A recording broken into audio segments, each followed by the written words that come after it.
uma ngabe uNkulunkulu akasilethanga la enqabeni namathonga akithi, ngabe kwesinye isikhathi ngaba ngisekho mina mhlawumbe. Kusho ukuthi ukuza kwethu la kwakukubi ngampela, kwakukubi impela nje, nempilo yami beyifuneka kakhulu. Uba umprofeti akazange akhulekele nje umnotho, kodwa wakhulekela nempilo yami ngampela.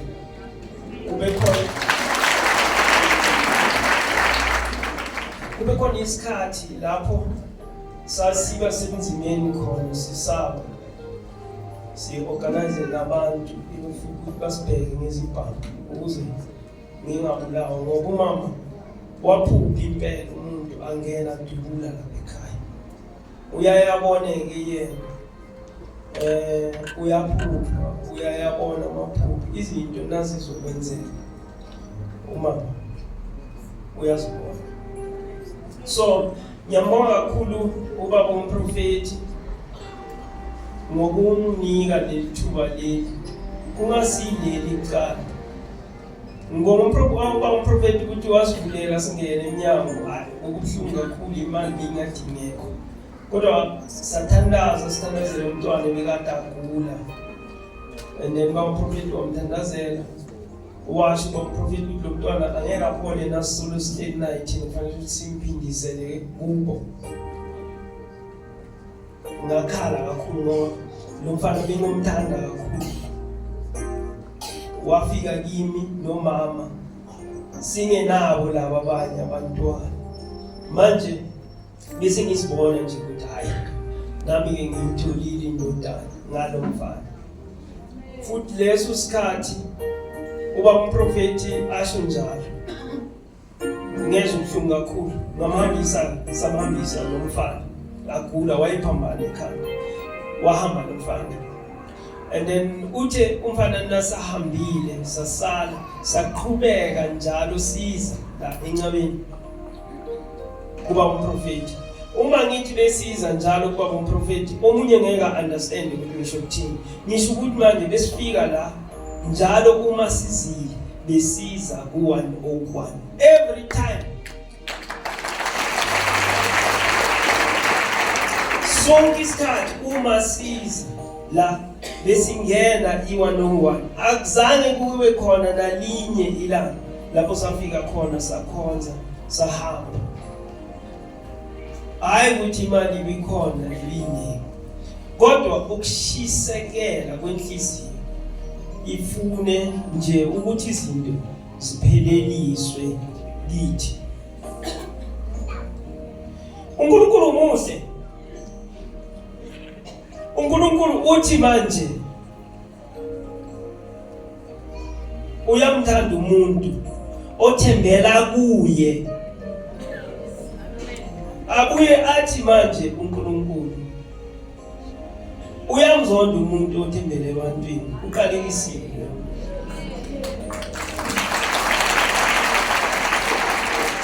Thina-ke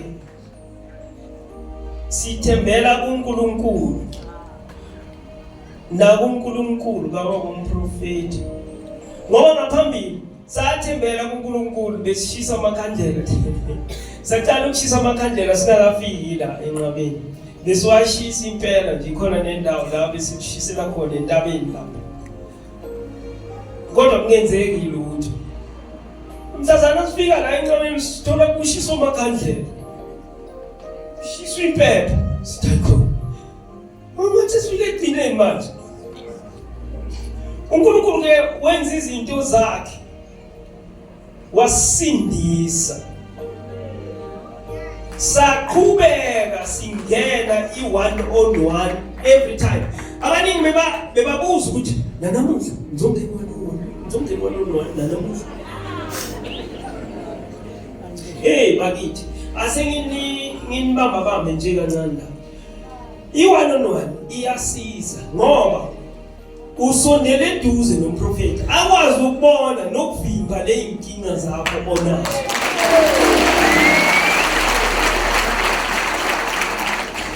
Yebo, uba umprofeti vele, uba umprofeti uyabona izinto. Kodwa kwesinye isikhathi kunzima ukukubona kanti ule ufuneka usondele kuye umbheke emehlweni nasibheka namehlo noba umprofeti. Uba umprofeti khona izinto akazibona ubonani ba?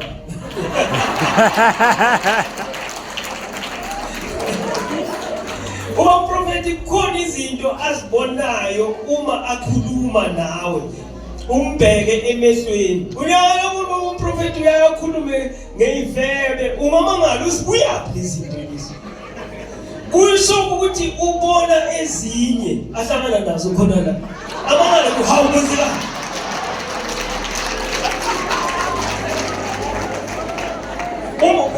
Umprofeti akakhulumi into ebhaliwe.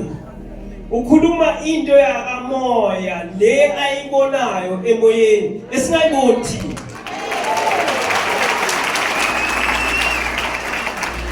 Uba umprofeti ke uyaluleka la akhulume aluleke abuye uthi uza la kwa-1-on-1 akuqedelele khona. Manje ukhulumile ke sezwa senze.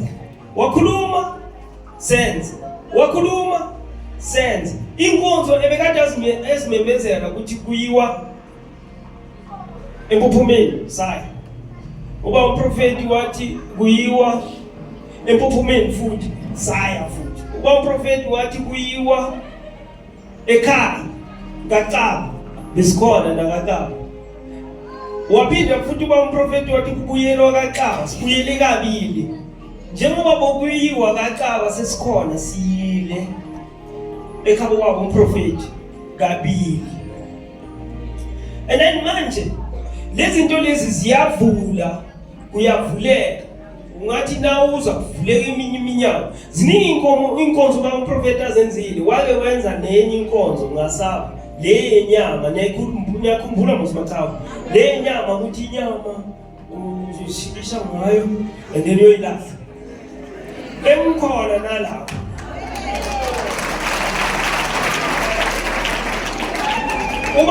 Uba umprofeti uke wenza inkonzo yomnyango la.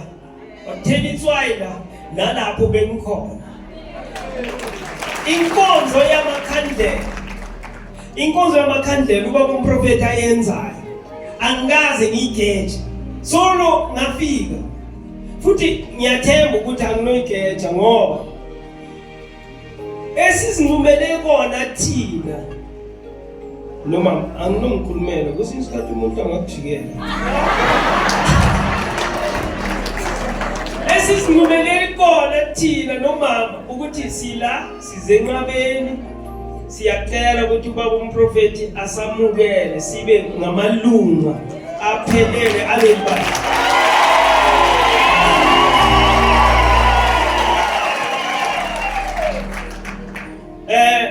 Enhliziyweni yethu amsuru kulokukhuluma ngumfana kodwa enhliziyweni yethu ngoba siyakhuluma okunye siyaye sikhulume akukhulume kanti ngiyacabanga nami ngithi mangikhuluma ngithole ukuthi naye ucabangile lokho akukho ukushayisana okukhulu phakathi kwemibono kimi naye manje lokho kuyasiza kakhulu ukuthi singacabani.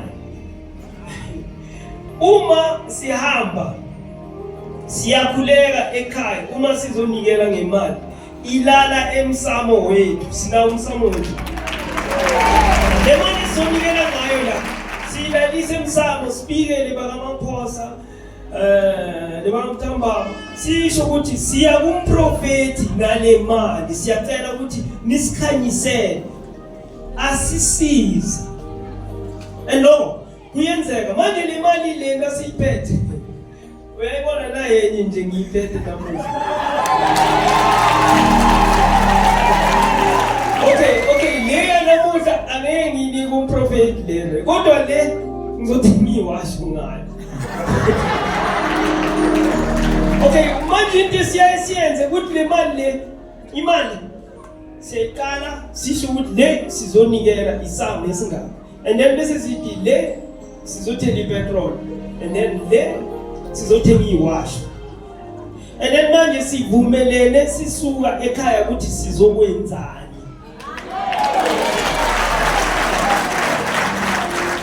Manje usathana always uba inkinga kusegoli la. Angithi siza kwesisikhathi sisuke ekhaya then sesifike isigate siyangena.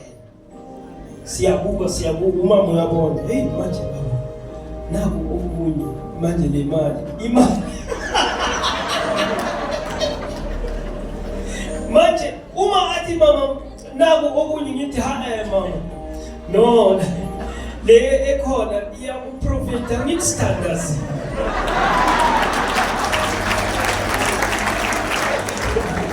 manje uma uthandazile uzibophe wena ngokwakho ukuthi le mali iya kuprofeti awukwazi ukuyishintsha sowuthenga ngayo. Okay, ngicela ukunixwayisa kuloko bakhona baningi abanye ebavelelayo le nkinga le. Uthi usuke ekhaya uphathe 100 rand, le 100 rand le uyonikela ngayo kuprofeti. Uma ufika la soyabona inkinga namatheksi akhuphukile, uthatha le mali uyahamba uyoyishintsha la.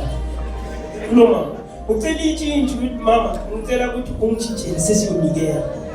Kanti le mali wena usuke ekhaya ngayo ukuthi uyonika umprofeti yonke. Isibusiso sakho ngokwenza njalo siyanqanyulwa. Nawe uzothola esincane njengale mali. Angisho labo abahluphekayo ukuthi akanayo. Ngisho kulabo abayifihlayo kanti bekade asayikhethile ukuthi uzonikela.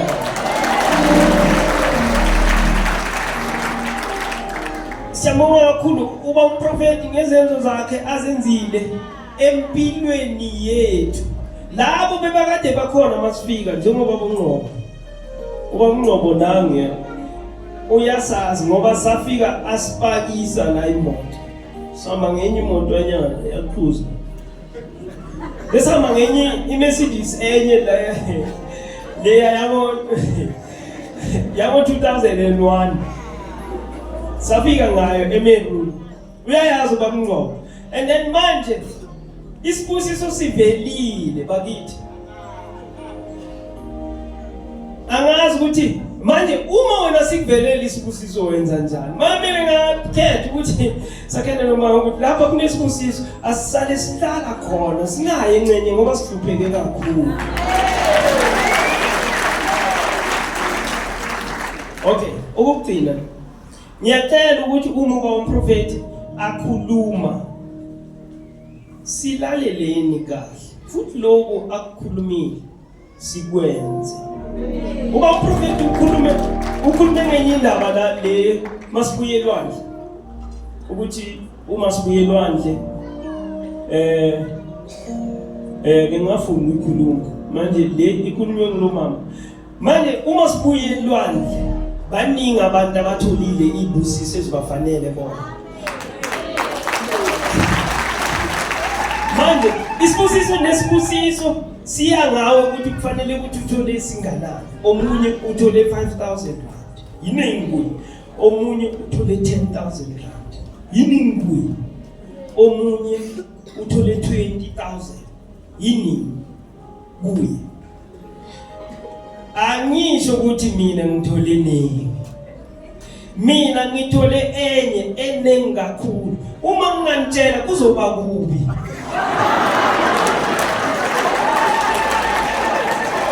Omngcono nangabe ufuna ukwazi ubonane nobaba umprofeti umbuze.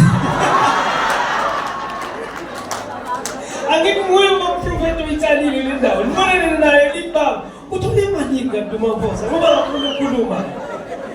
Siyabonga kakhulu nokwamukelwa enqabeni sila siba seMpumalanga. Nezazi zavela eMpumalanga. Alright. Kukhona ugogo omunye owayephila nomzukulu wakhe. Ngikhuluma ngendaba yomnikelo ma. Owayephila nomzukulu wakhe. Kwavakashela umprofeti kulowo muzi. Wafika umprofeti wathi kulogogo ngilambile mama vele ukudla ugogo wathi hawu mntanami ufike nje sokukhona okugcina okufanele ukuthi sikupheke sithi singakupheka sidle bese siyafa. Umprofeti wambheka lo mama wambheka wathi hey mama awazi ukuthi ukhuluma nobani ngicela ukuthi upheke unike mina kuqala. Hayi man uma umprofeti uthi manje pheka ukudla konke unike mina kuqala ubone ukuthi kuzokwenzakalani. Bakithi uma ngabe wazi indaba yomnikelo ubungeke uyoshintsha lapha ngoba lo mama ebezofihla enye impuphu athi ngifihlela umntanami kodwa umama wapheka yonke impuphu. Kuthiwa ke wathi umprofeti asadlile ngiyacabanga ngoba umprofeti ebelambile wadla konke wabaqedela uthi asadlile umprofeti umama ngiyabona washo ukuthi hayi ngiyena umprofeti. Umama wabuyela lapho akhe khona lokudla lempuphu namafutha wathola isesekhona wapheka. Kuthiwa wapheka indala yaze yaphela.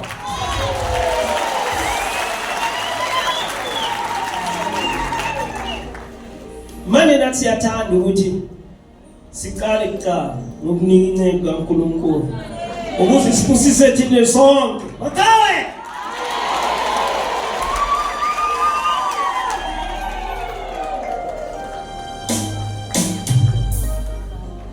ngicela ngibingelele ubaba umprofeti ngibingelele wona abahawu. Angazi ukuthi ngicala kuphi mangizokhuluma ngalabo umprofeti kodwa ukwenza kwethu kuyasho ukuthi usiphethe kahle.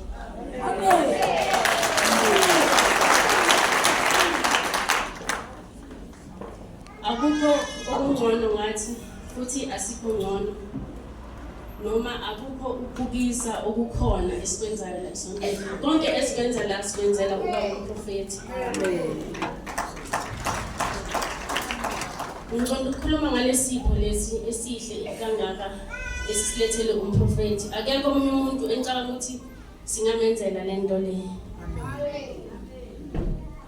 Ngakhuluma kubaba masifika la ngathi kubaba lapha yakusigcinini ngimtshela ngomprofeti ngoba safika la sigulelwa umntwana. Umntwana agula sahlala salinda imali bese ingekho. Agula nje umntwana bese imbamba lonke lesonto. Kubuhlungu kakhulu. Wafika kubo umprofeti bathi sithenga iwasho. Uma kuthenga iwasho bathi ikhandlela 50 rand. Ayi ngacala ngababaza ngathi phela kusegoli la. Ngaya kubaba ngenhlanhla uNkulunkulu uyaye abeseduze nami kakhulu.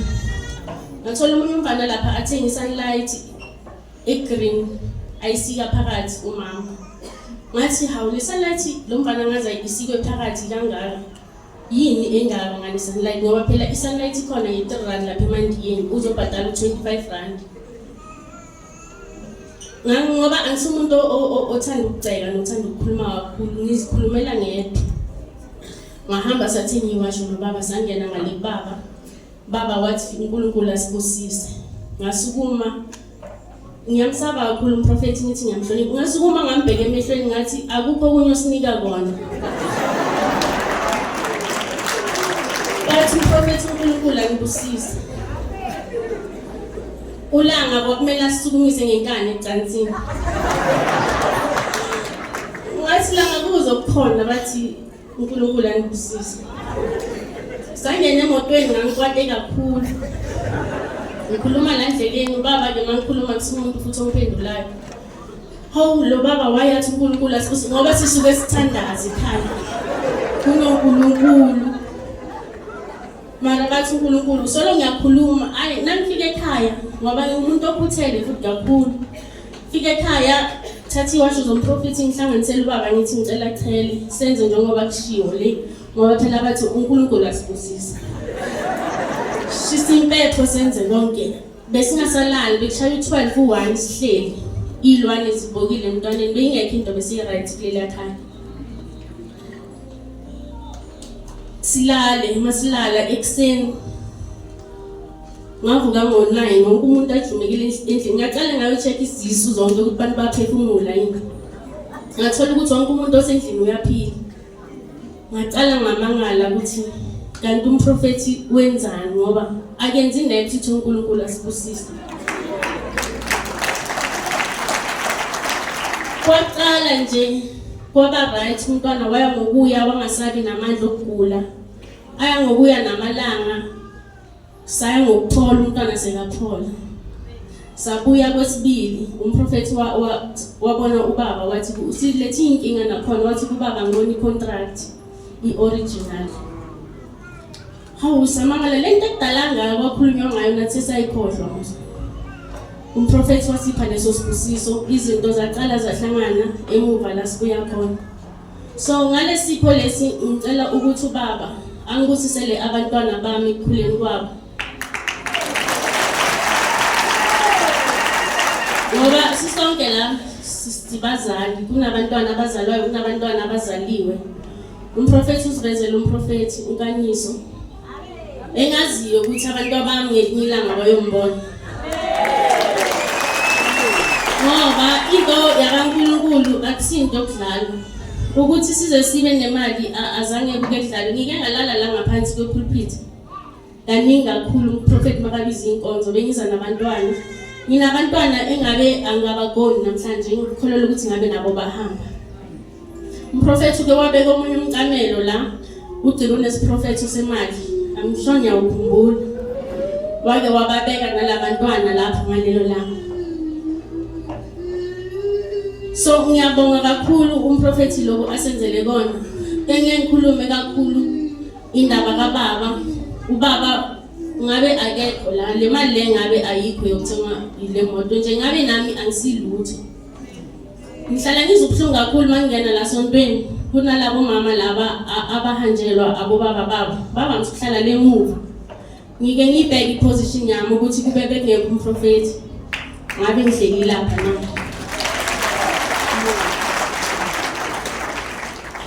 So umprofeti unasi sibusiso Maqhawe engakusho nje ukuthi njengoba bahlala khuluma ngenhliziyo inhliziyo yakho ibe right ungafiki thina siyamsaba nasekhaya ngathi uphile ekhaya ngesinye isikhathi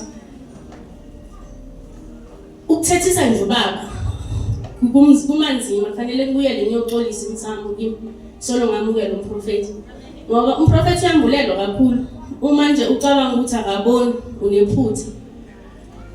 Uyabona vele ukuthi waba yisifebe uyakubona vele. Kodwa akushoyo akafuni ukuthi kuphile naleso sono ngoba wonke umuntu unezinto zakhe ezimbi azenzile. Sale uqala impilo entsha, uqala uhambo olusha. uNkulunkulu uzoba seduze nawe kakhulu. Asikho ngcono ngalutho thina nathi kunezinto esizenzile ezingasi right. Kodwa ngenxa yokuthi siyaguqa lapha kwakhe kule 1-on-1 akudlalwa ngempela ngosiyami. Sengathi uNkulunkulu anganibusisa akusho ukuthi besingena ngoba imali besinayo besisuka thina eMpumalanga sime garage sifake ipetrol bengiphatha isitafkini ngiphathe labantwana siza la esontweni namhlanje njengoba basho baba sesikhona nathi nokudlule Eastgate. So akungathi nje une-500 usoluncike ukuthi ufuna ukudla iKFC ngoba kuhlukile ukulamba nokuthi ulala udlile. Uma usakhona ukudla iKFC ulala udla ibeetroot kusho ukuthi awulanga. Ungayibeka le mali ulungisa izinto zakho. Ugcine uzidlela kahle imali yakho sophila ngcono ngelinye ilanga. Ngiyabonga kakhulu ukukhuluma phambi komprofeti. Umprofeti umuntu omkhulu ukuma nje phambi kwakhe unikwe lethuba leli. Isibusiso engikholelwa ukuthi le moto namhlanje lesipho esinamaphakathi siyohlawulela amacala abasahambile bakithi. Ngoba niyazi ukuthi ngale kujatshuliwe kakhulu kuyafana nalapha ngomprofeti. Izinto ezenzeka la izinto ezenzeka nangale.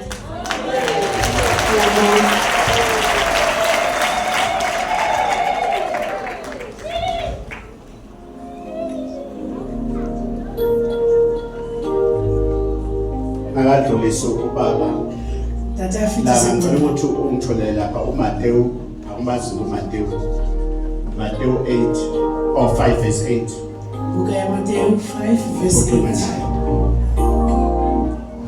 baba umthole